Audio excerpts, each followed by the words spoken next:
자, 여러분 안녕하십니까. 이번 이야기는 시청자 망키님께서 시들무에 찾아와 주셨습니다. 망키님은 뭐 믿고 듣지 않습니까, 여러분들? 바로 만나보도록 할게요. 네, 여보세요? 망키님.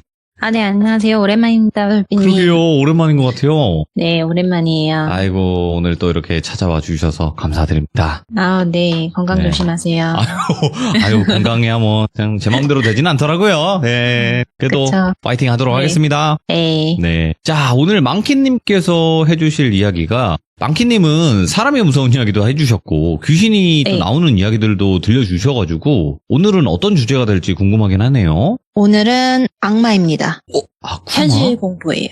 현실 공포. 사람이 악마가 되는 그날. 네, 맞습니다. 알겠습니다. 그럼 바로 네. 출발을 해보도록 하겠습니다. 렛츠고!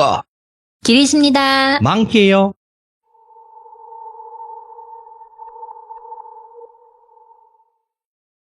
이 이야기는 나중에 또 2탄으로 하나 더 나올 이야기고요. 피해자는 돌비의 시점부터 일단 이야기해드리려고 합니다. 이런 말이 있잖아요. 사람의 탈을 쓰고도 어떻게 이런 일을 할 수가 있지? TV에서도 나오는 실제 일어났었던 악행들이 여러 가지가 있잖아요. 근데 알려지지 않은 악행들도 정말 많더라고요. 그래서 이 악마의 씨이면은 이런 일들이 가능한 건가? 이렇게 생각을 할 수도 있는데, 예. 그러니까 정말 사람이면은 해서는 안 되는 짓들이 있는데 그 이야기들을 오늘 해드리려고 해요. 돌비는 어릴 적에 막내 외동 아들로 태어나서 10손가락에 금가락지를 다 끼워주던 부유한 시절이 있었다면, 그리고 아버지 실패와 돌연 사망으로 인해서 집안이 기울게 되어요. 그래서 그 시절이 고등학생 때였고, 졸업과 동시에 군대를 바로 갔다 오자마자 대학은 못 가고 그냥 바로 취업을 하게 돼요. 그 당시에 할 수 있었던 일이 신발 가게 장사였었고, 나름 돈을 그래도 꽤 벌게 되니까 누나와 어머니로부터 ATM 기기가 되어요.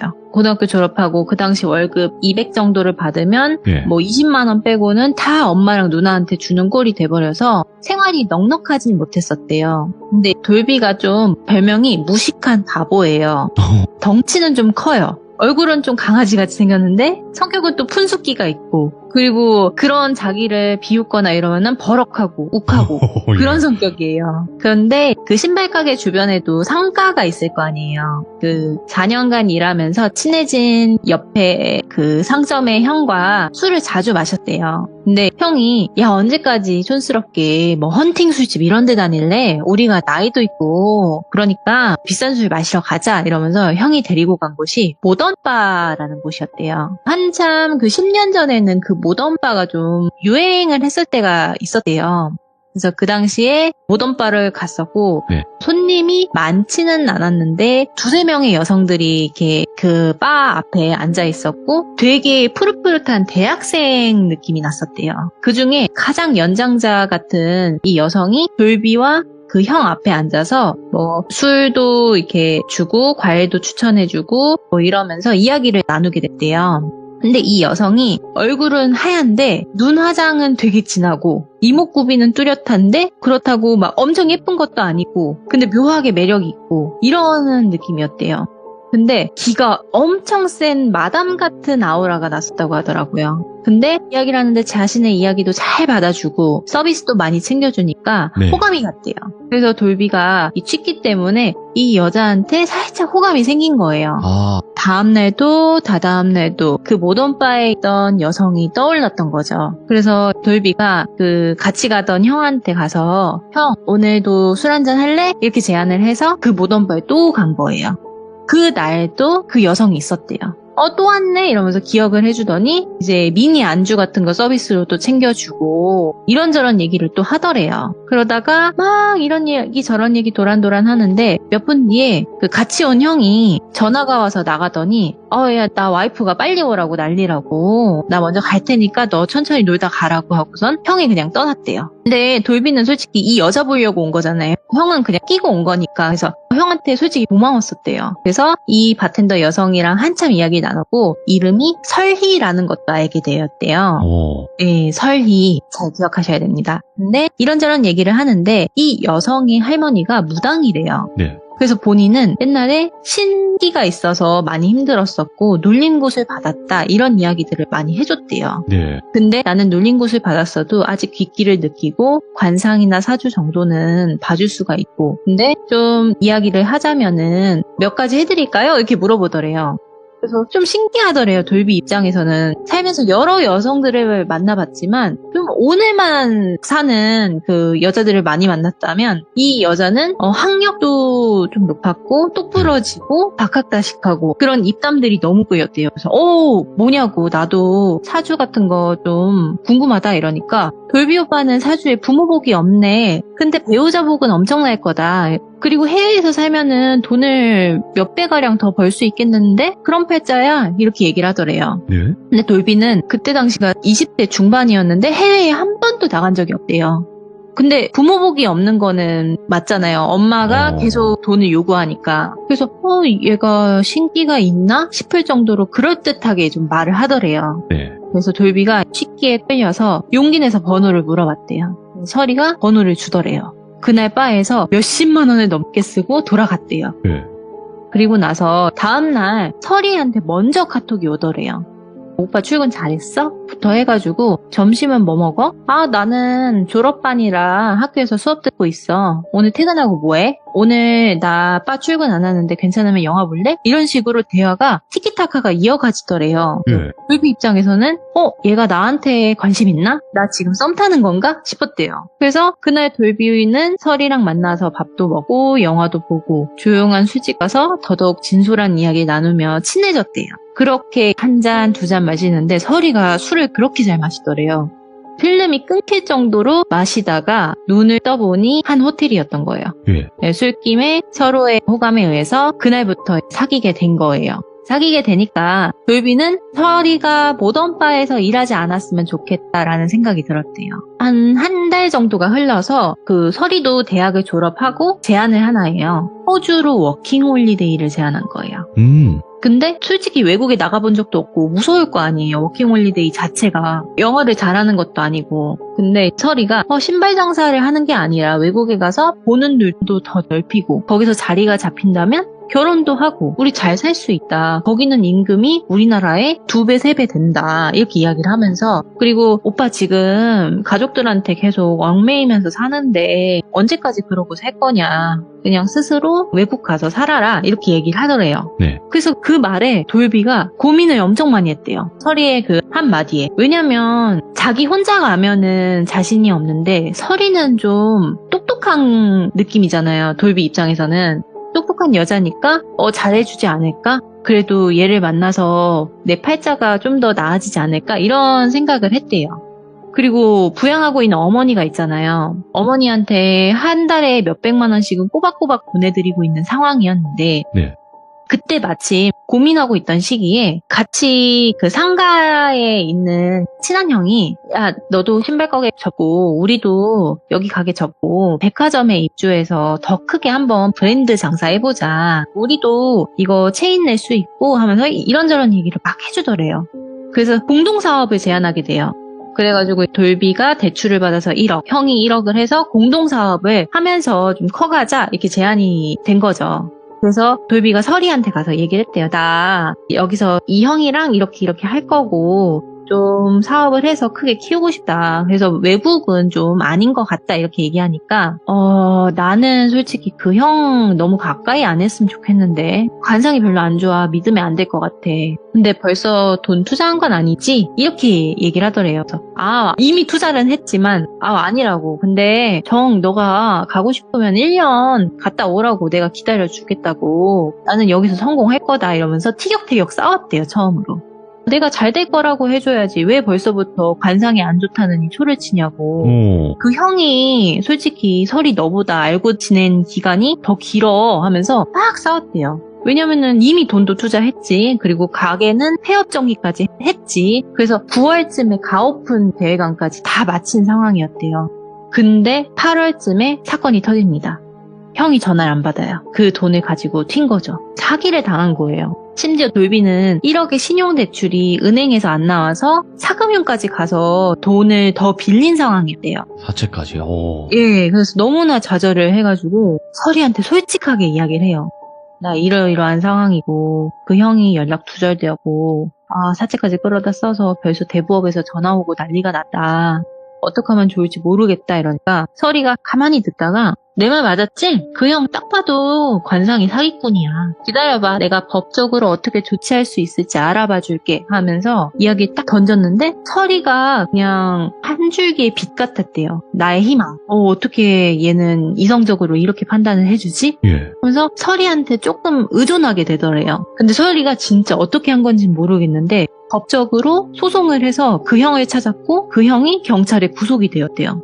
근데 대한민국이 정말 슬픈 게 사기꾼을 잡아도 배째라 시키면은 돈을 돌려받을 수가 없대요. 정 받고 싶으면 민사소송이라도 걸어서 가족들에게 받아내는 수밖에 없대요.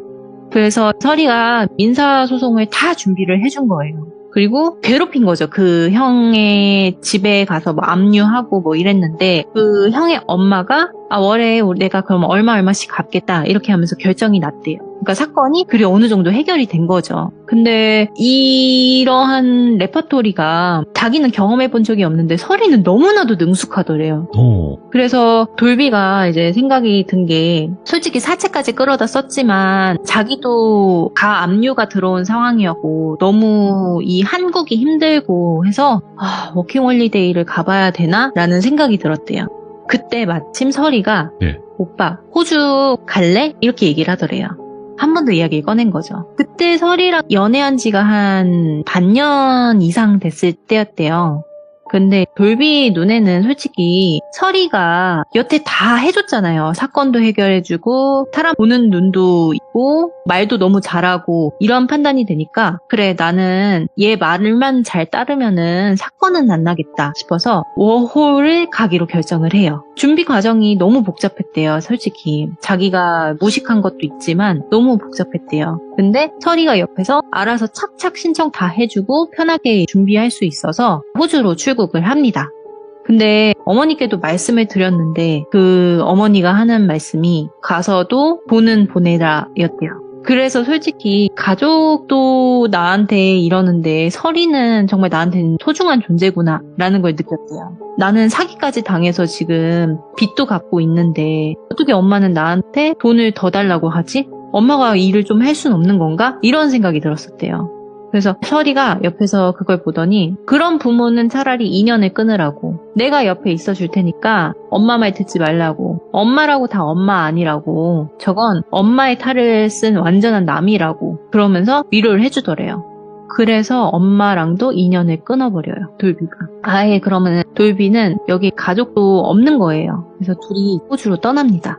한 달 동안은 그래도 모아온 돈으로 좀 놀았대요. 거기가 집을 들어가면은 쉐어하우스라고 해가지고 방이 여러 개 있으면은 방마다 사람들이 산대요. 그렇게 해가지고 월세처럼 돈도 주고. 근데 쉐어하우스에서 만난 이 한인들이랑 술 먹고 친해지기도 하고 같이 살게 되니까 신혼처럼 좀 느껴져서 이 호주에서의 생활이 너무 좋았었대요. 근데 어느 순간부터 설이가 180도 달라지더래요. 왜냐면 일을 같이 하긴 했는데 일을 맨날 그만두는 거예요. 매번. 뭐 여기는 사장 성격이 나빠서 그만둬. 여기는 임금 조건이 별로야. 여기는 사람이 일할 곳이 아니야. 이러면서 하루 이틀 만에 그만두는 거예요. 그리고 돌비는 계속 일을 하고 있었고 그리고 돌비가 가장 그나마 할 수 있는 일이 청소 일이었대요. 처음에는. 근데 어느 순간 설이가 입덧을 하는 거예요. 임신을 한 거죠. 순간 돌비는 이 죄책감과 책임감이 공존하면서 설이한테 내가 어떻게든 책임질 테니 낳자라고 말을 했대요. 왜냐면 똘비는 부모 같지 않은 엄마로부터 자랐고 집에서 버림받았다고 생각했기 때문에 이 가정을 꾸리는 것에 대한 책임감이 엄청 강했었대요. 근데 당연히 설이는 감동을 하거나 오케이라고 해줄 줄 알았는데 이렇게 말하더래요. 미쳤냐? 내가 네 애를 왜 낳아? 그러니까 돈 벌어와. 이렇게 얘기를 하더래요. 너무 상처잖아요. 그래 아직 우린 결혼도 안 했으니까 그럴 수 있지 하면서 잠시 생각해보다가 똘비는 그렇다고 해서 이 상황을 이렇게 그냥 지나갈 순 없잖아요.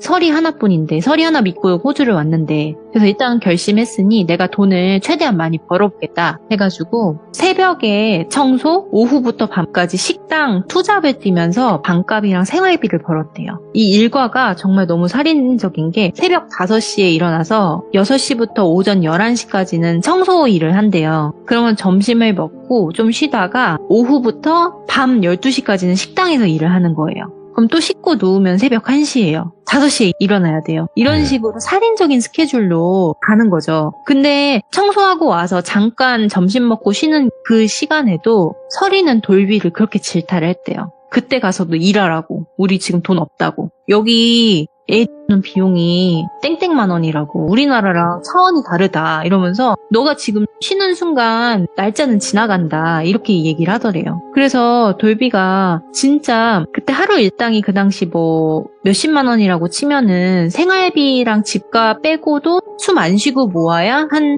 달 이상이 걸리는 금액이었던 거예요. 근데 이 수술이 정해진 기간 안에 해야 되잖아요. 더 늦으면 안 된단 말이에요. 그래서 설이 입장도 솔직히 이해가 갔지만 너무 서운했대요. 왜냐면 자기는 그렇게 녹초가 돼서 12시 넘어서 집에 오면 설이는 쉐어하우스에 있는 남자들이랑 술 먹고 담배 피고 할 걸 다 하고 재밌게 놀았대요. 근데 아이를 가졌는데 술이랑 담배를 그렇게 하는 게 이해가 안 갔대요, 자기는. 말리기도 했는데 말리는 순간 싸우고 그러면은 이제 돌비는 다시 미안하다 그러고 설이는 그러면은 나한테 잘하라 그러고 이 레퍼토리로 계속 흘러가는 거예요. 그러다가 설이가 어느 날 소를 돋는 행동을 하게 돼요.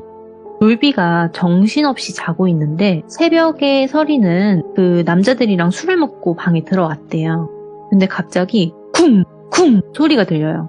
침대도 너무 흔들려가지고 돌비가 깨서 보니까 설이가 침대에서 계속 굴러 떨어지고 있더래요. 일부러. 너 지금 뭐해? 이러니까 네가 수술 일자에 맞춰서 돈 못 벌어올 무능한 애 같아서 나 이렇게라도 할 거다. 이렇게 얘기를 하더래요. 아무리 그래도 이 책임감을 갖고 일하는 돌비가 애아빠인데 그 앞에서 할 소리는 아니잖아요. 뜯어 말렸대요. 그러니까 갑자기 뛰쳐나가더래 울면서. 그래서 새벽에 설이를 붙잡으려고 밖으로 같이 나갔대요. 근데 설이가 담배를 집어서 피는데 한 개를 피는 게 아니라 한 3-4개를 한꺼번에 피더래요. 막 피더래요. 막 담배. 돌비도 욱하는 성격이 강하다 했잖아요. 그래서 뭐 하는 거냐고 하면서 담배를 잡아서 던지고서는 소리를 질렀대요. 근데 이 여자가 한 말이 이래도 안 되는 애 생명 너무지기다 이러면서 웃더래요. 그런 말을 딱 했대요. 그 순간 돌비가 오만 정이 다 떨어지더래요. 얘는 어떻게 이런 소리를 하지? 하면서 서로 거리에서 욕하고 싸우고 난리가 납니다. 그러면서 싸우는데 사람들은 자고 있잖아요. 근데 그 거실에 와서 좀 언성을 높이면서 싸우는데 옆에 철제 같은 게 있었대요. 근데 그 철제의 끝부분을 배에다 대고서는 쾅쾅 치면서 배를 엄청 세게 치는 거예요. 또 설이가. 그러면 설이는 또 아프다고 굴려요. 또 비명을 질러요. 그러니까 새벽에 그 쉐어하우스에 사는 남성들이 나와가지고 이게 무슨 일이에요? 무슨 일이에요? 이러니까 딱 그 사람들 시점에서 보는 게 설이는 배를 잡고 구르고 있었고 돌비는 구르는 설이를 보면서 욕을 하고 있던 상황인지라 누가 봐도 남자가 여자를 때린 듯한 그런 느낌이었대요. 근데 같이 지내는 그 사람들은 설이가 임신했다는 사실을 모르는 상황이었대요. 그 이후 돌비는 그 쉐어하우스 내에서도 완전한 왕따가 돼버려요. 근데 그 와중에도 유산은 안 됐대요. 근데 돌비는 쓰리잡을 하느냐고 집에 아예 없었대요. 새벽에 집에 들어가기가 싫었대요. 왜냐면은 사람들도 인사도 안 받아주지. 설이도 돈 벌어오라고 그렇게 질타하지. 왜 이거밖에 못 버냐 그러지. 너무 슬펐대요. 그러다가 쉐어하우스 쓰는 한 남성분이랑 마주쳐서 새벽 흡연장에서 담배를 폈대요. 근데 머쓱해져가지고 서로 말을 안 하니까 돌비가 그냥 담배를 끄고 가려고 하는데 그 남자가 붙잡더래요. 아, 죄송한데 형, 그 여자친구분 엄청 이렇게 개방적인 건 알겠는데 어느 정도 선은 지키게 하셔야 할 것 같다 이러니까 그게 무슨 소리냐 이렇게 물어봤대요. 나는 솔직히 그날 형이 여친 때린 거 아니라고 생각을 한다. 왜냐면은 형 여자친구 성격이 좀 장난 아닌 거는 나도 느껴진다. 근데 내 옆방에 그 훈남이 형 알지 않냐? 유학생 형. 그 자다 일어나서 내가 물 마시려고 부엌에 나갔는데 둘이 장난이라고는 하는데 소파에 훈남 형이 아래에 누워있고 여자친구가 배 위에 앉아서 애정행각처럼 막 장난을 치더라. 근데 나는 형이 그거를 모를 거라고 생각은 하지만 좀 감수는 잘해야 될 것 같다. 이러면서 얘기를 하더래요. 그 얘기를 들으니까 너무 화가 나더래요. 설이한테 가서 따졌대요. 너 훈남이랑 뭐 한 거냐고. 왜 그런 얘기가 지금 이 집에서 들리냐 이러니까 설이가 정말 표정 하나 변함없이 적반하장으로 네가 직접 봤어? 너 나를 얼마나 안 믿으면 그딴 소리를 나한테 짓거리는 거야? 네 애를 뺀 나한테 할 소리니? 이렇게 얘기를 하더래요. 그러니까 또 애를 가지고 운운하니까 똘비가 마음이 약해지더래요. 그래서 결국에 한 달 동안 쓰리잡을 한 덕분에 돈이 모여서 결국엔 수술을 합니다. 근데 회복을 해야 되니까 설이가 일을 안 하고 집안일만 열심히 했대요. 그렇게 워킹홀리데이가 1년이 다 지나갈 무렵이었대요. 근데 설이가 일도 아예 안 하다가 갑자기 나 여기서 대학 가고 싶어. 자기가 나 좀 서포트 좀 해줘. 이렇게는 호주 영주권도 못 받고 하니까 워킹홀리데이는 1년이면 끝나는 거잖아요. 예. 내가 학생 비자로 있다가 취업해서 워킹 비자 받으면은 호주에서 더 살 수 있으니까 나를 좀 밀어줘. 나 영어 좀 하잖아. 충분히 대학 갈 수 있고 취업할 수 있어. 이렇게 얘기를 하더래요. 그래서 일단 호주에서 결혼식을 올렸어요. 근데 호주가 좀 신기한 게 우리나라랑 다른 게 혼인신고 이런 게 없대요. 대신에 뭐 비자를 묶을 수 있는 뭐 제도가 있다고 하더라고요. 그런 방법이 있대서 결혼을 진행했다고 했던 것 같아요. 똘비는 청소일이 아니라 거기서 가장 돈을 많이 벌 수 있는 현장 일을 하게 돼요. 근데 솔직히 장사를 했던 돌비가 건설 현장에 가서 얼마나 적응을 잘하겠어요. 네.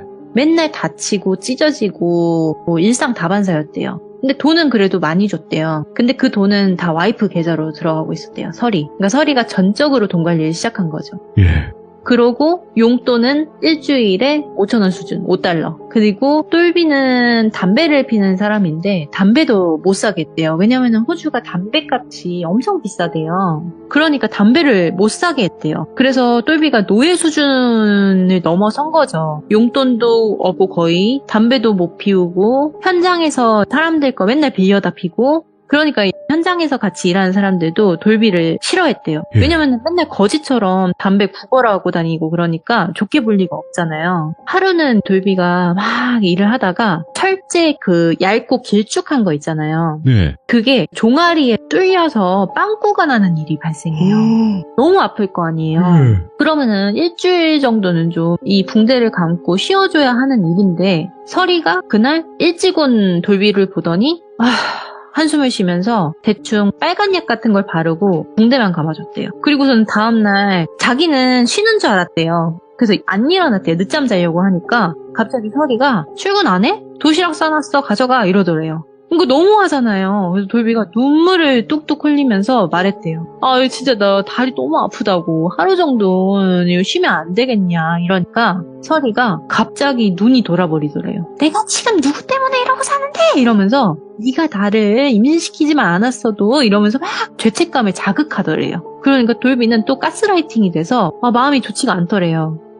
한숨을 쉬고 그 상태로 일을 나갔대요. 쩔뚝거리면서. 그렇게 돈을 모으는데도 설이는 맨날 돈돈거렸대요. 얼마나 이 돈을 많이 벌었냐면 거의 6개월에 1억 가까이를 벌었다고 하더라고요. 그 인보이스를 보면은. 근데 설이가 이렇게는 나 대학 못 간다고 더 모아야 된다고 하면서 승질내는 게 더 심해지더래요. 근데 어느 날 설이가 일자리를 구했대요. 갑자기. 네가 돈을 너무 못 버는 것 같으니까 나도 같이 일하려고 하더래요. 뭐 하는 데인데? 이러니까 그냥 뭐 한인이 운영하는 그냥 회사인데 그 회장 집 정리해주고 잔심부름 해주는 뭐 메이드 일로 한 하루에 3-4시간 정도 갔다 오는 거야. 이러면서 그리고 나 청소 잘하는 거 알잖아. 이러더래요. 그러고서는 그 회장 얼굴 보여줄 테니까 한번 밥 먹자 이러면서 셋이 밥도 먹었대요. 근데 결혼은 안 했지만 그 당시 그 아빠뻘의 남성이었고 약간 눈이 뱀눈 같고 간사하게 생긴 그런 느낌이었대요. 그러니까 관상적으로도 별로 좋지가 않았는데 와이프는 이 사람이 돈도 많이 주고 집도 치워달라고 하는데 치울 것도 거의 없어 보여서 나 일하려고 한다 이러니까 그냥 보냈대요. 근데 이 일하는 거에 대해서는 나중에 2탄에서 자세히 말씀드릴게요. 그러다가 서리가 1년 정도 그 일을 하다가 관둬요. 그리고 결과적으로 그 회장이랑 완전히 틀어진 채 안 좋게 그만두게 돼요. 그리고 어느 정도 그렇게 돈을 모았는데도 한 1학기 정도의 학교 갈 자금이 모였대요. 어디로 갔는지 모르겠지만. 예. 그리고 똘비도 그 시기에는 나름 현장에서 인정받을 수 있는 정도의 짬이 됐대요. 그때 딱 일이 터져요. 같은 쉐어하우스에 의대생이 들어와요. 예. 심지어 나이도 엄청 어려요. 20살짜리 애예요. 푸릇푸릇하네. 근데 돈도 좀 많아 보이고 어리고 그냥 고등학교 졸업하자마자 멋모르게 온 순수한 의대생이었던 거예요. 근데 서리가 갑자기 그 애한테 너무 잘해주는 거예요. 아 그래 뭐 서리가 동생도 있고 하니까 동생 같은가 보다 하고 넘어갔는데 며칠 뒤에 돌비가 타 지역에 출장이 잡혀요. 예. 근데 출장을 갔을 때 연락이 뜨문뜨문하더래요. 근데 솔직히 돌비도 현장 일을 하니까 자꾸 핸드폰을 만질 수도 없고 이래서 그냥 뭐 출근할 때 전화 한 번, 퇴근하고 자기 전에 뭐 전화 한 번 뭐 이렇게 하고서는 뭐 안부 물어보고 끝났대요. 그러고서는 한 나흘 뒤에 집에 돌아왔는데 거기서는 뭐 컴퓨터로 인보이스 작성하는 게 있대요. 그래서 예. 작성을 해야지 하고서 노트북을 딱 열었는데 서리의 카카오톡이 켜져 있는 거예요. 근데 대화 목록에 내가 아니라 다른 사람한테 하트가 붙여져 있는 거예요. 그걸 또 들어가서 보니까 의대생이었던 거예요. 예. 그러니까 이 대화하는 내용의 수준이 불륜 관계였던 거죠.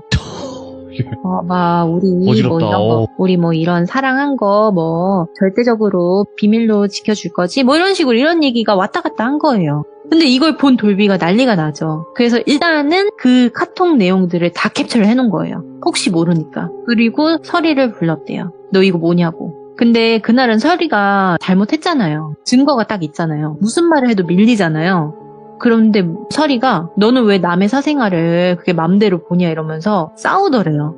근데 돌비가 어이가 없잖아요. 그래서 막 소리 질렀대요. 넌 지금 이 와중에도 그 말이 나오냐 이러면서 막 이러는데 갑자기 서리가 그 공업용 커터칼 있잖아요. 공업용 커터칼을 가지고 오더니 예. 자기 손목 거예요. 근데 카펫에는 피가 철철철 흐르고 있고 예. 솔직히 사람이 이렇게 자를 하면은요 아프잖아요. 아픈 표정을 지어야 되잖아요. 근데 서리가 사악하게 웃으면서 떠래요. 자기 손목을. 돌비가 벙졌대요. 그래서 이거 뭐 하는 거냐고 하면서 칼을 빼서 들고 그 피를 멈추게 하려고 휴지를 막 이렇게 가지고 와가지고 닦아요. 근데 소리가 너무 크니까 의대생이 너무 소리가 커서 와봤는데 피가 철철철 흐르고 있는 상황이었던 거죠. 그러더니 서리가 경찰에 신고 좀 해줘 이렇게 얘기를 하더래요.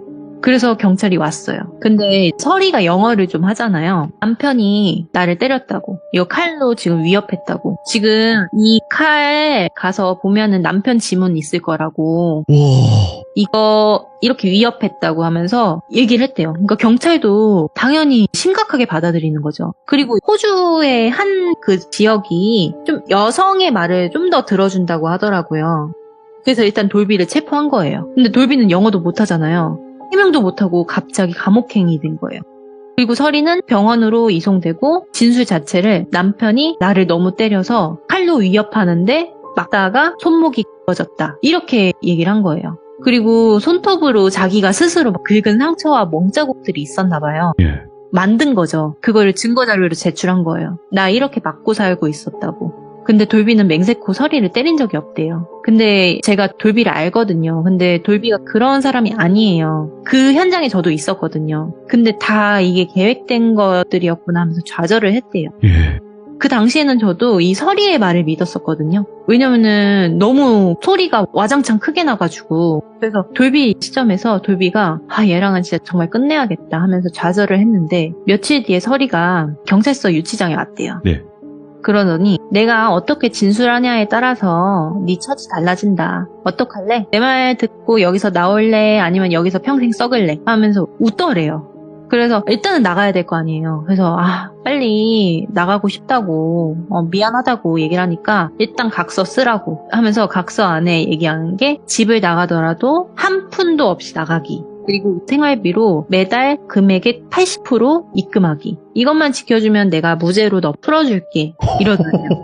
근데 진짜 이 사태가 올 때까지도 솔직히 이 돌비가 악마구나 라는 건 느꼈지만 그래도 잘 풀면은 되겠지라는 생각이 들었대요. 그래도 같이 산 세월이 있는데 말만 저런 거겠지 이런 생각이 들었대요. 그래서 알았어 내가 그렇게 할게 이러고 이제 나왔는데 집에 갔대요. 집 앞에 갔는데 막 캐리어랑 짐이 싸져 있더래요. 들고 나가 이러더래요. 정말 옷 몇 벌만 들고 맨몸으로 쫓겨납니다. 그렇게 돌비가 당한 거를 아니까 한인사회에서 소문이 난 거예요. 이 악마가 서리가 예. 현장 동료들이 이제서야 하나둘 말해주는 거예요. 서리에 대해서. 왜냐면 이야기 들었던 게 네 와이프라서 말은 안 했지만 좀 이상하다. 술만 먹으면 그 A형 있잖아. A형한테 그렇게 들이대고 너 자러 갔을 때 더하더라야. 나는 둘이 정말 불륜 저지르는 줄 알았다. 이렇게 얘기를 하고. 너 그때 술 먹고 자러 갔을 때 네 와이프가 하는 말이 저번에 돈 모아서 자기 동생 대학 보내주고 부모님 집 사줬다고 그러던데 와이프가 돈 버는 게 있냐? 네가 번 돈으로 해준 거 아니야? 이렇게 얘기를 하더래요. 네. 그러니까 그렇게 돈돈돈거렸던 거예요. 돈이 없다고. 그런 이야기를 해주면서 서리의 목적은 결국 똘비는 자기가 호주에서 살게 해줄 밑거름이었을 뿐 남편도 아닌 노예에 불과한 건 사실이었던 거예요. 그럼 서리의 목적은 뭐냐? 예. 그렇게 있다가 영주권 이상의 돈이 좀 있는 남자를 만나서 결혼해서 호주에서 정착하는 게 목표였던 거예요. 그래서 의대생한테도 달려들었는데 듣기로는 그 의대생도 피해자긴 해요. 돈도 좀 뜯기고 했는데 그 부모님의 입김이 세서 실패한 걸로 소식을 들었고요. 고구마 결말이지만 현재 돈 많은 영주권 남자를 만나서 아이를 낳고 잘 살고 있대요. 와. 너무너무 잘 살고 있대요. 아니 근데 잠깐만. 그래 네. 거기까지는 알겠는데 2탄이 또 있다고 이게? 네, 2탄이 있습니다. 2탄이 아직 끝난 게 아니라는 거예요? 아니면 끝나고도 다른 얘기인 건지? 이 서리에 대한 이야기예요. 그러니까 서리가 한 악마의 짓이 2탄이 또 있어요. 돌비의 시점 하나, 똘순이의 시점 하나 이렇게 보시면 될 것 같습니다. 그러면 한마디로 진짜는 그 서리 시점이겠네. 그렇죠. 서리가 저지른 짓들이 예. 굉장히 많아요. 제가 들은 거는 2개일 뿐이지만 타고 들어가면은 4개, 5개, 6개가 될 수도 있는 에피소드인 거죠. 네. 근데 너무너무 신기한 게 호주에서 너무너무 발 뻗고 잘 살고 있다는 거. 아기는 왜 잘 살까요?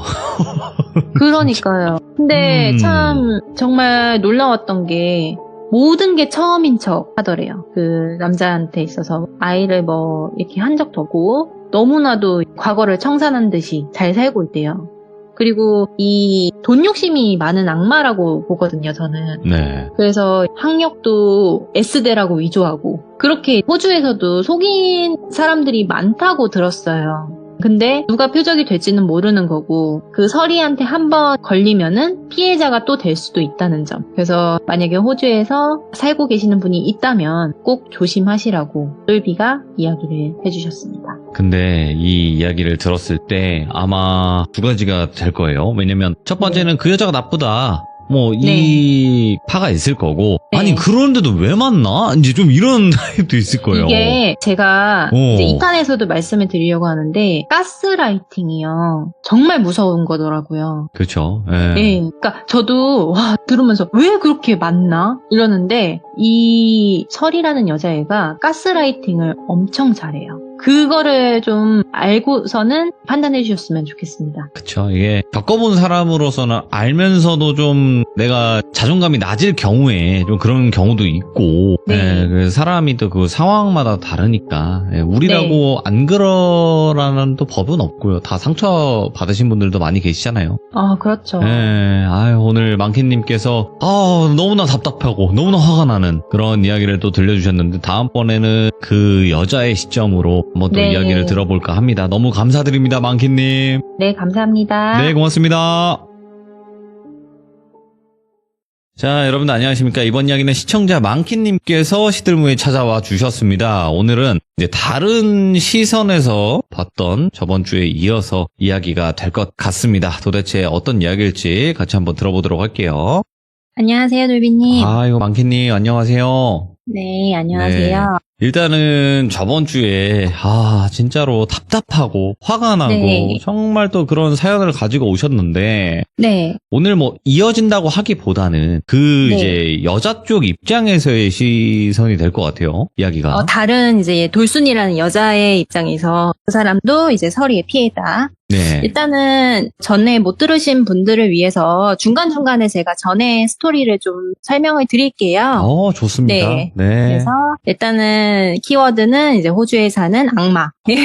악마를 보았다지 이거 진짜. 예. 알겠습니다. 그러면 도대체 어떤 이야기일지 같이 한번 출발을 해보도록 할게요. 렛츠고! 길이십니다. 많기요.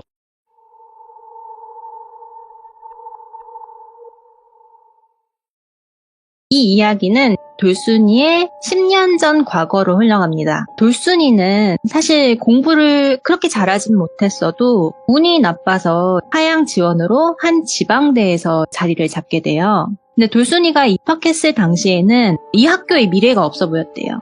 어떤 느낌이었냐면 그 기안84님의 패션왕 그 웹툰 아시죠?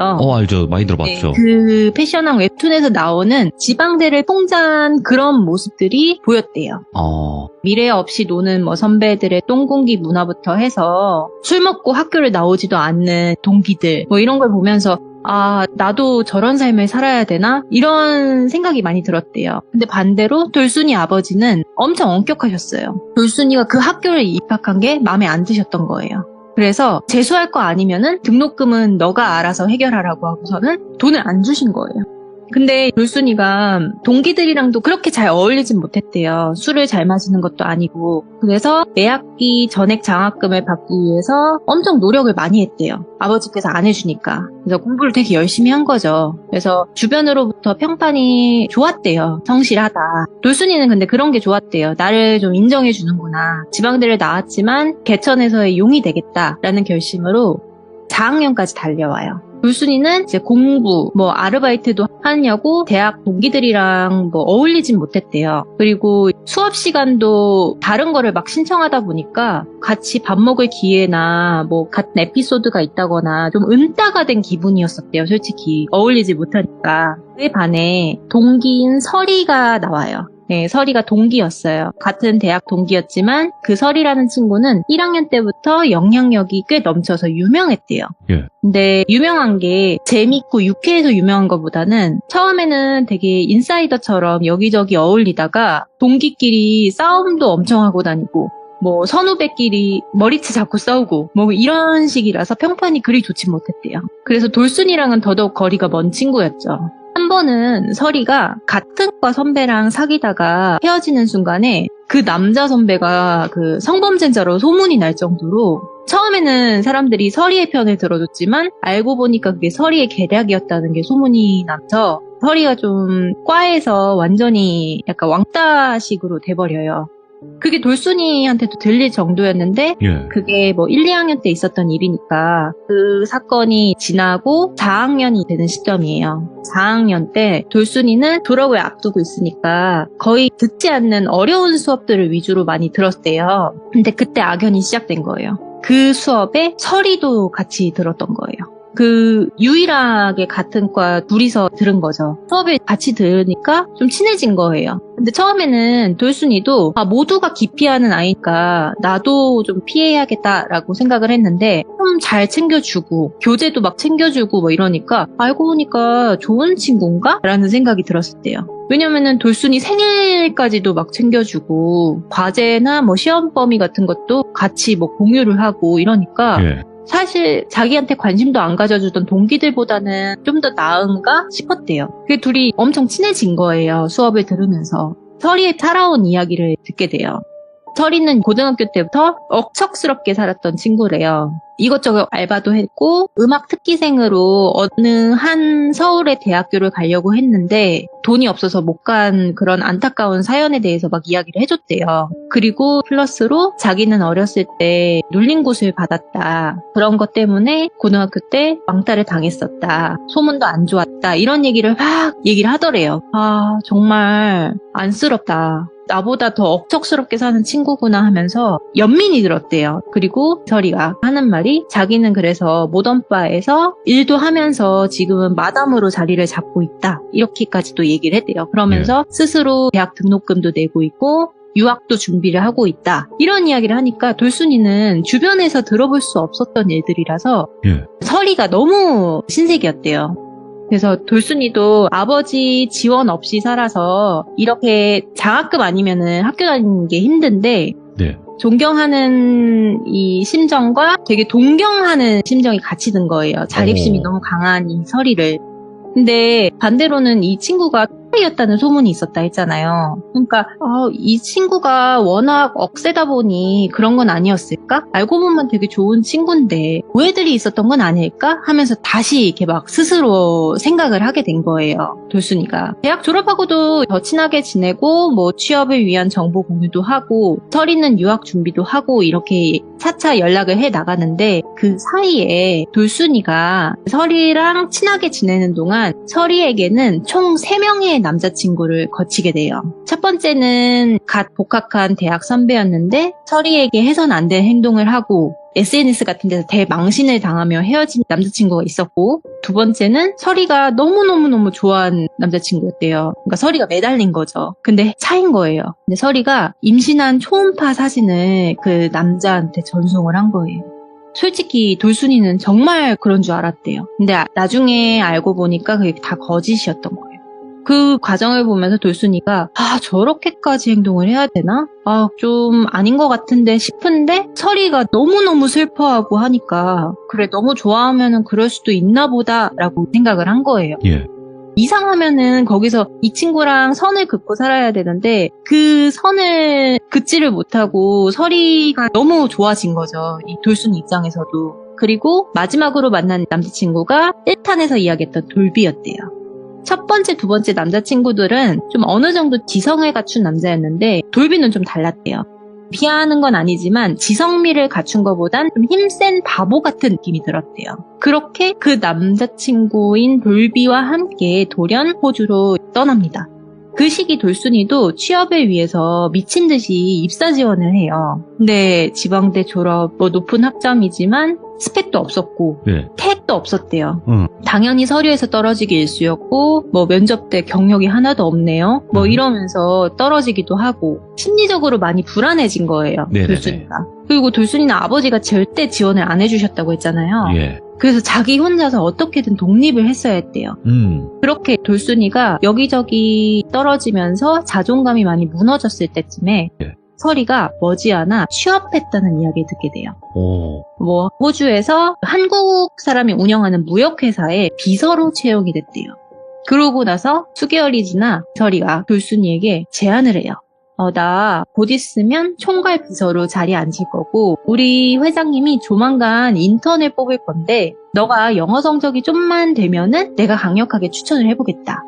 워킹홀리데이로 와서 일도 하고 회장 눈에 들면은 여기서 학교도 보내준다. 그렇게 학교도 다니고 여기서 계속 일하다 보면은 너는 한국 가서 영어 교사로도 일할 수 있다. 이렇게 얘기를 한 거예요. 정말 그럴싸한 이야기더래요. 그렇게 시간이 흘러서 설이가 총괄 비서가 되었다는 이야기 들어요. 그리고 같이 간 이 남자친구 돌비와 결혼식도 올려요, 호주에서. 그리고 시간이 지나니까 설이가 회사에 플랫폼을 보내주더래요, PPT로.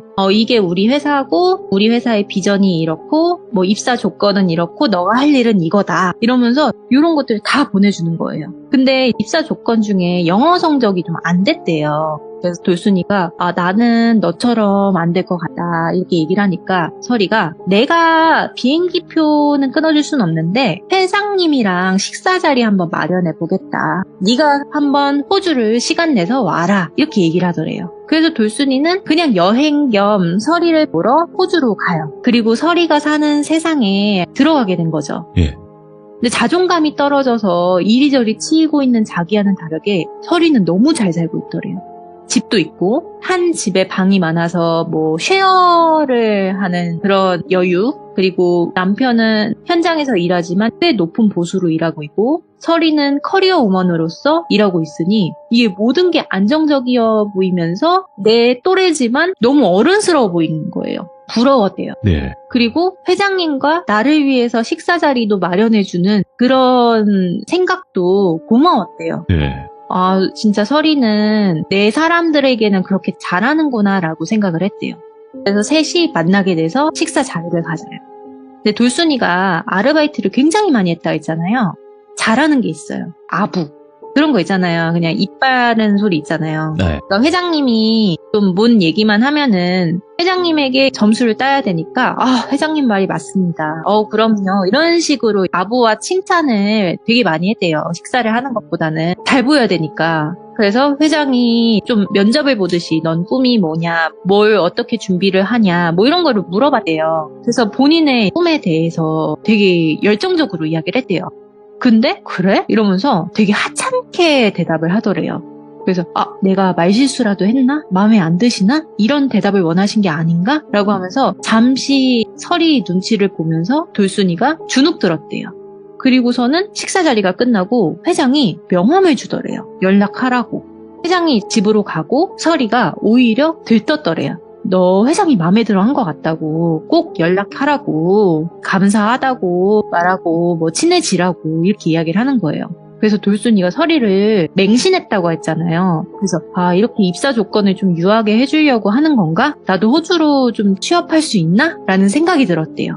그래서 한국에 돌아와서 돌순이가 워킹홀리데이를 갈 준비를 하는 거죠. 근데 한국에 있는 동안 회장이 좀 돌순이에게 연락을 하는데 부담스럽게 하더래요. 그래서 설이한테 이런 내용들을 보내주니까 우리 회장님 원래 이렇게 표현해. 나한테도 이래. 그리고 우리 회장님 해외에서 좀 오랜 기간 체류해서 표현하는 게 한국과 다를 뿐이지 별다를 거 없다. 이렇게 이야기를 하는 거예요.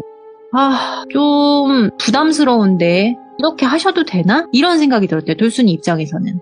그러니까 계속적으로 설이가 점수 뗄 수 있는 좋은 기회라고 이렇게 대답해 이러면서 아예 자기가 문장까지 써주더래요.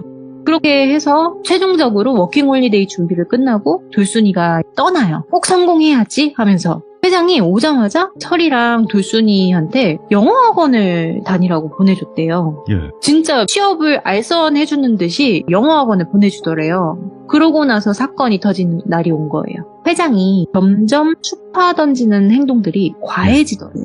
그러니까 돌순이도 느낌이 들죠. 이 사람이 나를 좀 여자로 생각해서 이러는 것 같은데, 나 곤란한데? 이거를 근데 거절하면은, 입사고 뭐고 잘 안 되려나?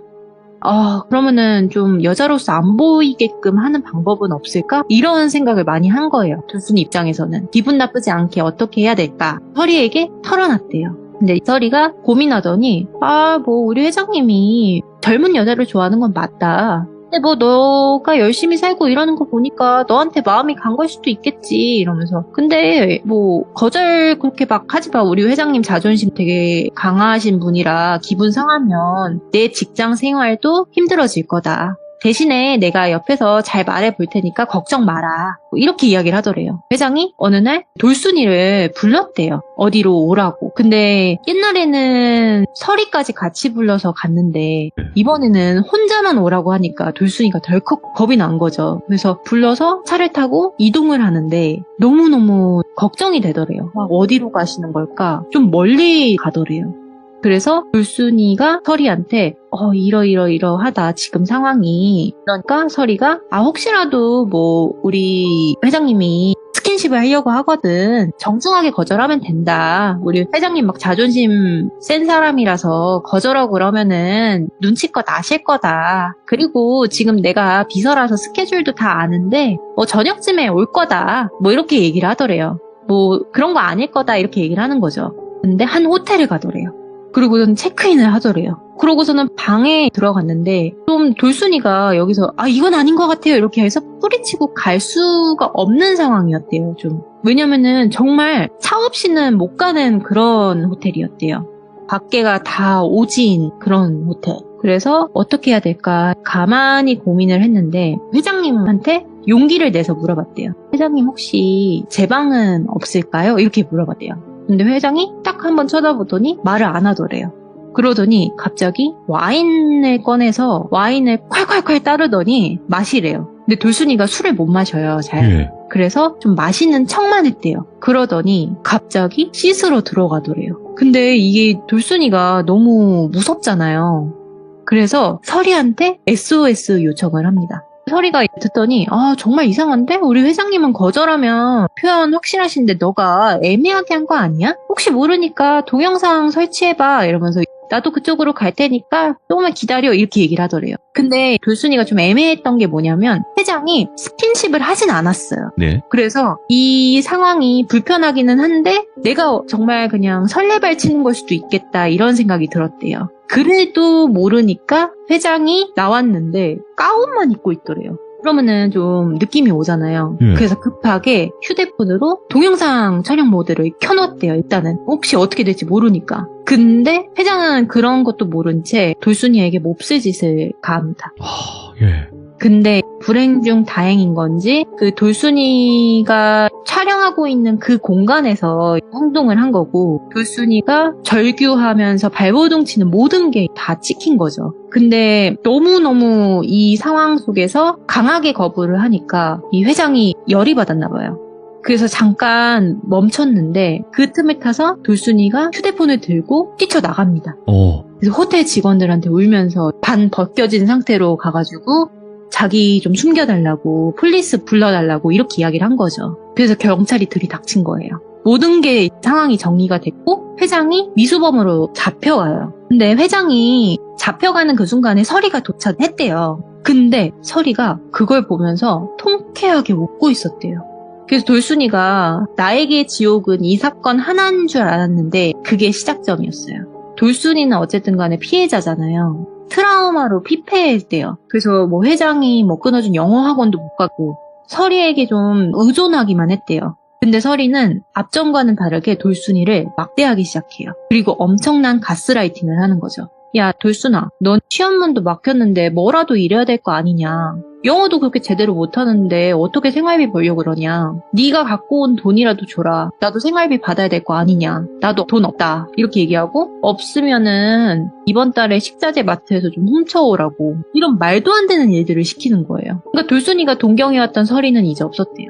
진짜 돈귀신처럼 돈돈돈만 외치기 시작하는 거예요. 근데 돌순이가 왜 서리한테 붙어 있었냐면요. 서리가 이런 협박을 했대요. 나는 너 사건의 참고인이다. 내가 어떻게 이야기하느냐에 따라서 너는 피해자가 될 수도 있고 무고죄로 잡혀갈 수도 있다.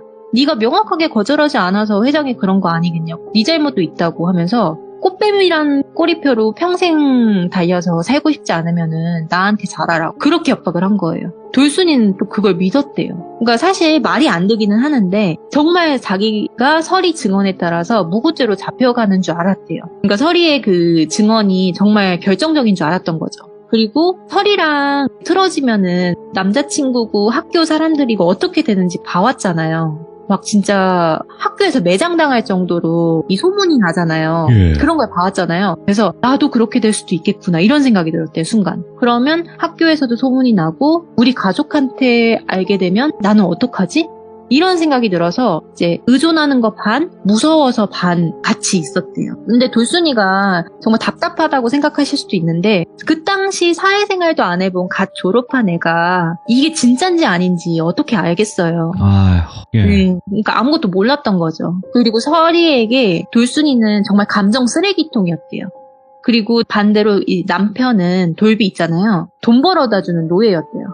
남편이 방에서 같이 자야 되잖아요. 근데 남편을 현장에서 일하고 와서 냄새 난다, 코 곤다 하면서 거실에 내쫓기도 하고 이전에 얘기했듯이 돌비가 철근에 다리가 뚫려서 다치고 온 사건이 있었잖아요. 그걸 보면서도 돌순이도 봤는데 너무 심한 거 아니야? 라고 생각을 했지만 당연히 일 가야 되는 거 아니냐. 너 일 안 하면 나 굶어 죽는다 하면서 일을 억지로 내보내고 이런 행동을 하니까 돌순이는 서리의 왕국에서 그냥 사는 노예였대요. 너무 힘들었대요, 솔직히.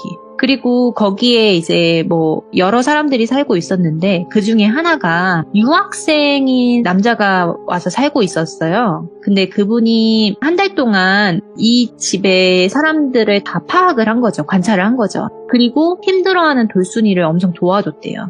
그러다가 이제 돌순이랑 서로 마음이 생긴 거죠. 그래서 이 친구를 귀인이라고 부를게요. 실제로 이 돌순이를 많이 도와준 친구거든요. 그래서 그 유학생인 귀인이 그 당시에는 차도 있었고 서리 눈에는 돈이 좀 있는 부잣집 도련님 같았대요. 그래서 나중에는 똘순이한테 마음이 있어 보이니까 똘순이를 시킨 거예요. 너 쟤 잡아서 돈 뜯어내라고. 말도 안 되는 지시를 하는 거예요. 근데 돌순이가 솔직히 이건 아니다 싶었대요. 아니 나를 이렇게 도와주는 애한테 어떻게 그러냐고. 그래서 귀인한테 가서 울면서 이야기를 했대요. 귀인아, 만약에 혹시라도 서리가 돈 빌려달라고 하거나 요구를 하면은 절대 주지 말고 빠른 시일 내로 다른 집으로 이사가면 좋겠다고 얘기를 하면서 울었대요. 근데 그 귀인이 빤히 이제 보더니 똘순이에게 그러면 같이 나가시죠 이렇게 얘기를 하더래요. 근데 돌순이가 도망치고 싶어도 이 서리한테 돈이란 돈은 다 줘서 없었대요. 혹시 돈이 없어서 그러는 거면 내가 빌려줄 테니까 차차 갚으시라고. 나는 지금 당신이 제일 불쌍하다고 그렇게 얘기를 한 거죠. 그러면서 빠른 시일 내로 방을 구해서 이사만 가면 되는 상황이었대요. 예. 그렇게 돌순이는 서리에게서 도망 나와서 살게 돼요. 근데 서리가 어떻게 했을 것 같나요? 난리가 나요. 이 돌순이를 찾으려고 온갖 혈안이 돼서 그 당시에는 SNS 그 페이스북이 굉장히 유행했을 때예요. 근데 돌순이가 자기네 집 물건을 훔쳐서 도망가서 뭐 경찰이 쫓고 있다느니 꽃뱀 행동을 하다가 지금 고소당해서 경찰이 추적 중이라느니 별의별 거짓말을 다 해서 헛소문을 내요. 그러니까 돌순이의 명예를 완전히 계속 훼손시키는 거죠. 근데 솔직히 돌순이를 아는 사람들은 저 말이 거짓이라는 걸 안돼요. 왜냐면 돌순이가 성실한 이미지인데 하루아침에 저런 행동을 했다는 게 말이 안 되는 이미지거든요. 근데 돌순이가 사람들에게 질려버리는 경험을 그때 하게 돼요. 사람들은 진실보다 듣고 싶은 소문을 더 믿는다는 걸 알았대요. 그러니까 이런 거죠. 안 그럴 걸 아지만 열심히 살던 애가 갑자기 이런 소문을 내니까 헐 크크 진짜 역겹다 뭐 이런 식으로 댓글을 다는데 알고 보니까 다 대학 사람들 뭐 이러니까 진절머리가 나더래요. 그래서 정말 나를 믿어주는 사람들은 없구나 괴롭다 이런 생각이 들었대요. 그리고 심지어 돌순이 아버지에게까지 연락을 하더래요. 돈 내놓으라고. 네 딸이 여기서 몸 팔다가 이렇게 됐다 이러면서 항상 안 될 말과 협박까지 하게 됩니다. 그래서 돌순이는 정말 자기가 우려했던 모든 일들이 터진 거죠. 예. 학교 사람들에게 소문났지, 부모님에게까지 알려졌지. 그러니까 돌순이가 더 피폐해진 거예요. 도망을 왔는데. 살 이유가 없어진 거예요. 그래서 모든 걸 포기하려고 해요. 그러니까 무슨 상황인지 아시겠죠? 모든 걸 포기하려고 하는 상황에 귀인이 그걸 또 발견을 합니다. 그래서 자기의 대학 등록금을 미루는 한이 있더라도 돌순이를 도와줬대요. 가려고 하는 돌순이를. 그래서 병원도 계속 데리고 다니고 약도 먹이고 계속적으로 옆에서 케어를 해준 거죠. 그러니까 돌순이는 그 상황에서 약이 없으면은 잠을 잘 수가 없었고 온갖 장애가 다 온 거예요. 뭐 불안장애, 공황장애 이런 것들 있잖아요. 그래서 핸드폰에 모든 SNS를 끊고 정말 믿을 수 있는 몇몇과만 연락하면서 살게 돼요. 예. 그러면서 돌순이도 사람이 없는 어딘가에서 열심히 돈을 벌어 유학생인 그 귀인한테 돈을 차차 갚아나가요. 그렇게 자기도 치료를 하기 위해서 노력을 해요. 살기 위해서. 근데 귀인이 해준 이야기가 있대요. 그 귀인의 아버지는 일찍 돌아가셨지만 무속인 비슷한 거였대요. 정확히는 제가 기억은 안 나는데 비슷한 거였대요. 예. 근데 내가 그 집에서 서리를 봤을 때 도망쳐 나오고 싶었던 이유 중에 하나는 서리한테 씌인 게 있다고. 나는 그런 악귀는 처음 봤다고. 아빠가 계실 적에 악귀에 대한 이야기를 많이 해줬는데 그 존재와 서리의 느낌이 너무 비슷했대요. 아버지는 그런 사람들을 본체만 사람의 몸을 빌린 진정한 악귀라고 이야기를 했대요. 정말 이게 돌아다닌대요. 사람처럼. 사람인데 악귀라는 거죠. 예. 그렇게 빙의 돼서 그렇게 행동을 하고 다닌대요. 근데 그런 존재였다는 거죠. 네. 그래서 나도 혼자 나갈 수는 있었는데 당신이 너무 안타까워서 도와주고 싶었다고. 나중에 갚아도 되니까 일단은 사르시라고. 정말 귀인처럼 이렇게 도와준 거죠. 그래서 그 귀인 덕분에 서리가 완전히 치료는 안 됐지만 차차 증상이 나아져요. 네. 트라우마나 PTSD 이런 것들이 조금씩 극복이 되고 있는 시점이었어요. 시간이 흘러서 서리가 이혼했다는 소식을 접하게 돼요. 그리고 그 똘비가 똘순이를 만나고 싶어 한다는 이야기까지 듣게 돼요. 왜냐면 귀인이랑 똘비가 같은 업종에서 일해서 그 소식을 접할 수 있었대요. 그리고 경악스러운 서리의 모든 계획들이 폭로되는 그 상황이 펼쳐집니다. 예. 이 똘비가 설이랑 헤어진 이유는 1탄에서 말씀을 드렸었죠. 네. 헤어지려고 하는 순간 설이가 너 때문에 여자로서 내 인생이 무너졌으니까 평생 동안 갚으라고 이렇게 이야기를 하니까 책임감과 죄책감이 공존하면서 설이의 옆에 있게 돼요. 그리고 가장 돈을 많이 벌 수 있는 일인 현장 쪽 일을 선택했고 그때 다리에 구멍이 날 정도로 일을 했지만 예. 자기한테 쥐어지는 돈은 한 푼도 없었대요. 모든 돈은 아내인 설이한테 들어가는 거였죠. 근데 돌순이에게 하려는 이야기가 1탄에서 설이가 회장의 집으로 출퇴근하는 일을 구했다고 했었잖아요. 일단 똘순이한테 말했던 회사의 그 총괄비서 그런 일이 아니었대요. 예. 그냥 그 회장 집의 가정부였던 거예요. 근데 돌순이한테는 비서로 채용이 됐다고 이야기를 했고 돌비는 알고 있었죠. 남편이니까. 가정부로 일하는 것도. 그리고 회사 심부름 몇 번 간 걸로 똘순이한테 인증샷 보내주면서 회사에서 비서로서 일하는 척 했던 거였어요. 그리고 회장한테 여자를 소개시켜주는 대가로 마음에 들면 그만큼의 비용을 주겠다고 딜을 받은 거예요. 그리고 회장이 설이한테도 치근덕댔는지 뭔가의 모종의 관계가 있었대요. 네. 그거는 뭐 여러분들의 상상에 맡길게요. 근데 그런 일들이 있는 건지 뭔지 모르겠지만 어느 순간 설이가 집에만 오면 회장이 너무 소름 끼치고 싫다 이러면서 욕을 하더래요. 그러면서 돌순이를 이용한 설계가 그 시점부터 시작돼요. 설이는 돌순이에게 취업 알선을 목적으로 부른 거였지만 회장한테는 그런 목적으로 얘기하지 않았던 거예요. 예. 다르게 이야기를 한 거죠. 그래서 설이가 좋아하는 돈도 얻고 자기가 회장을 날려버릴 수 있는 획기적인 플랜을 세운 거였대요. 돌비가 그거를 듣고 있었는데 돌순이에게 하려는 그 계획들도 다 알고 있었대요. 근데 자기 아내였고 자기 아내가 잘못된 행동을 하는 걸 알지만 이 와이프를 말렸다간 자기도 어떻게 될지 모르는 그런 것들 때문에 암묵적으로 입을 다물고 있었대요. 그거를 이실직고하면서 울었대요. 돌순이를 만나자마자. 그러니까 자기도 설이한테 버림을 받았으니까 이제라도 솔직하게 말을 해주는 거죠. 그러니까 설이가 화력에서 일을 좀 했던 경험이 있다 했잖아요. 설이는 돌순이의 그 배짱을 보면 분명히 회장이 이 추파 던지는 걸 받아주지 못할 그릇이란 걸 알고 있었대요. 그래서 돌순이가 취업이나 이 학력에 대한 자존감이 엄청나게 떨어져 있던 것도 알고 있었고 이거를 잘 구슬려서 이용해야겠다는 생각을 한 거예요. 분명히 회장이 몹쓸 짓 하려고 하면은 못 견딜 거라는 거를 이 남편이 돌비한테까지 이야기를 했대요. 얘는 못 버틸 거라고. 그러니까 회장이 그런 놈인 걸 알면서 똘순이를 속여서 가스라이팅 해왔던 거죠. 그리고 영상 찍으라고 했잖아요. 예. 그것도 모든 게 계획된 거예요. 와, 예. 뭐였냐면 그 증거를 가지고 협박을 해서 회장이 약속했던 돈의 몇 배를 불려서 돈을 갈취할 생각이었던 거예요. 근데 돌발 행동으로 돌순이가 경찰에 신고를 했잖아요. 계획이 뒤틀리니까 그러면은 내가 생각한 금액만큼이라도 합의금을 받자라는 생각을 하고 있었대요. 근데 몰랐던 사실이 호주는 합의금 제도가 없대요. 한국과는 다르게 바로 형사처벌이라고 하더라고요. 그냥 바로구나. 예, 그래서 설이가 계획이 틀어졌잖아요. 돈을 받을 데가 없잖아요. 예. 그래서 돌순이에게 화풀이를 한 거고 돌순이를 이용해서 어떻게든 그 돈을 충당해야겠다는 생각을 밤마다 이야기를 했대요. 그러니까 정말 돌비도 와이프가 돈귀신에 미친 줄 알았대요. 돈돈돈돈 거렸대요. 그리고 자기의 가스라이팅대로 행동을 안 하고 있는 이 돌순이를 매일같이 욕했대요. 그러니까 돌비가 듣다 못해서 근데 돌순이 너 친구 아니야? 이렇게 얘기를 했대요. 그러니까 너무도 당연하게 걔 호주에 온 이유는 내 복수 도와주려고 온 거야. 친구라면 그 정도는 해줘야지. 이렇게 얘기를 하더래요. 예. 죄책감이 하나도 없었대요. 그런 모습에 좀 소름이 돋았대요. 근데 돌비의 입장에서도 돈이나 뭐 여권, 비자 모든 것들을 아내가 쥐고 있으니 저러다 말겠지 하고서 그냥 방관을 했대요.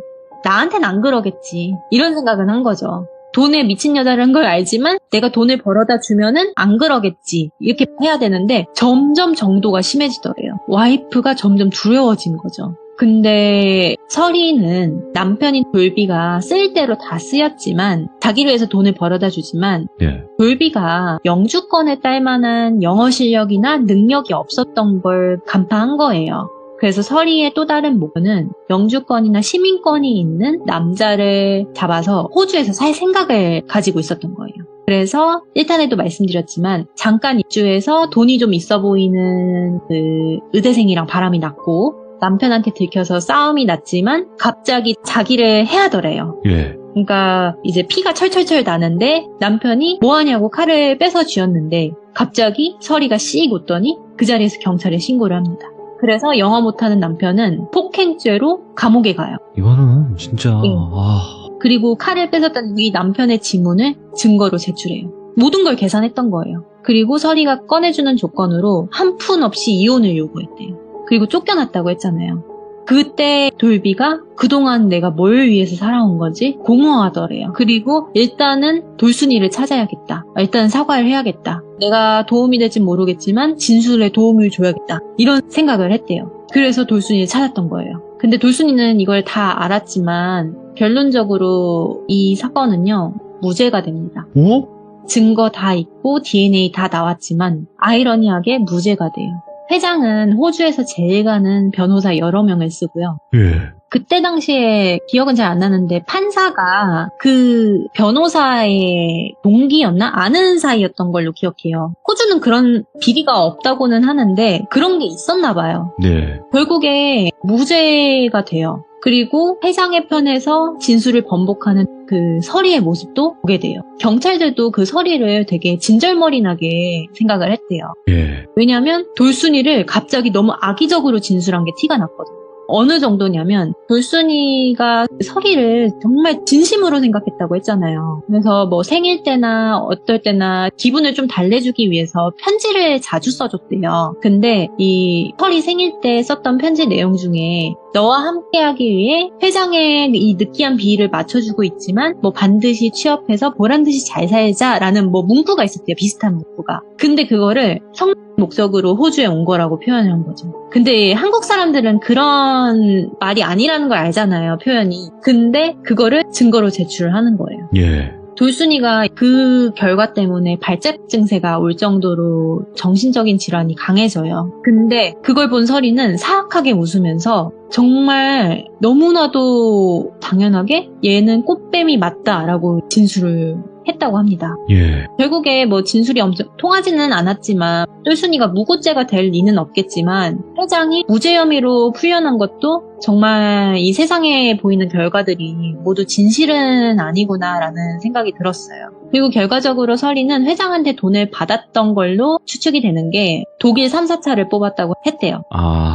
그 정도면은 이제 뭘 받았겠죠. 그렇겠죠. 네, 그리고서는 SNS로 자기가 이겼다면 하하호호 떠들고 뭐 자랑하고 자기의 자산이나 뭐 차 같은 걸 자랑하고 그런 고구마 같은 결말로 끝이 났대요. 악마한테 진 거죠. 네. 근데 진실은 돈과 권력에 묻혀버린 너무 가슴 아픈 결과였고 정작 피해자였던 똘순이는 마음의 병이 심해지게 돼요. 그러니까 똘순이가 잘못한 게 있다면 자신의 줏대를 잊고 행동했던 건데 충분히 한국에서 열심히 준비해서 취업해서 평범하게 살아갈 수 있었는데 달콤한 유혹에 속아서 섣부른 판단이 모든 걸 망쳤다고 다시 스스로를 마감하려 했었대요. 그때 한 번 더 귀인이 도와줍니다. 한 번 더 도와주게 돼요. 그러면서 이제 잘못한 거 없다. 한국 가서 다시 천천히 일어나서 준비하고 새 삶을 살아가라. 네. 내가 그런 거를 아버지처럼 잘 볼 줄은 모르지만 당신에게 악한 존재는 없다고. 당신은 너무너무 선한 사람이게 느껴진다고. 정의가 이기진 못했지만 너무 억울하지 않겠냐고 하면서 설득을 했대요. 네. 그래서 돌순이는 한국에 돌아와서 정말 열심히 살고 있지만 아직까지 트라우마로 고생하고 있고요. 네. 야, 진짜 네. 악마는 잘 살고 있네요. 너무너무 잘 살고 있는 게 사실 서리의 또 다른 결말은 그때도 이야기했지만 돈 많은 이 영주권이나 시민권의 남자를 만나서 아이 낳고 네. 잘 살고 있다고 했잖아요. 뭐 학력도 땡땡 대학교라고 위조하고 학생들을 가르치는 일을 해요. 또 심지어. 근데 사람이 똑똑하든 아니든 간에 사이비를 믿게 되는 과정들도 결국에 가스라이팅을 당한 거잖아요. 사실 시들모를 들으시는 귀족님들께서는 아니 돌비든 돌순이든 멍청하게 왜 당하고 있냐 이렇게 생각을 하실 텐데 정말 누구든 당할 수밖에 없는 환경을 만들어 놓고 그 사람을 길들이기 시작하면 사실 당할 수밖에 없을 것 같아요. 어우, 장사 있나요? 예. 그러니까 이 사람들이 욕할 게 아니라 정말 나쁜 거는 악기에 잠식되어 있는 서리가 아닐까 싶어요. 그쵸. 예. 네, 악녀지, 악녀. 예. 그리고 또 느낀 게 있다면 사실 이 현실 공포 이야기들 속에서도 이해할 수 없는 게 왜 피해자는 숨어야 되고 범죄자는 이렇게 떳떳하게 살아가는 걸까? 이 생각이 들면서 이런 이야기들을 가지고 와보았습니다. 망키님 마지막 말씀이 굉장히 씁쓸하네요. 네, 참. 그렇죠. 아직까지 그런 사회 속이라는 것도 조금 씁쓸하기도 하고, 오늘 망키님도 덕에 이런 악녀가 있다, 이런 악마는 잘 살고 있다라는 거를 또 저희 시청자분들과 또 제가 다 들었으니까 또 이런 부분에 있어서 앞으로도 조심하시는 그런 계기가 되었으면 좋겠어요. 다른 분들도. 네, 호주에 혹시라도 살고 계신다면 꼭 조심하시라고 말씀드리고 싶습니다. 아이고, 감사드립니다. 망키님 고맙습니다. 네, 감사합니다. 네. 자, 여러분들 이 이야기는 1편과 2편으로 나눠지고 있고요. 네, 1편을 안 들으신 분들은 1편을 먼저 듣고 이 이야기를 연속해서 같이 시청을 해주시면 굉장히 이해하시는 데 있어서 큰 도움이 될 것 같습니다. 시청해주신 모든 분들, 여러분들의 의견을 댓글로 꼭 남겨주시길 바라겠습니다. 감사합니다.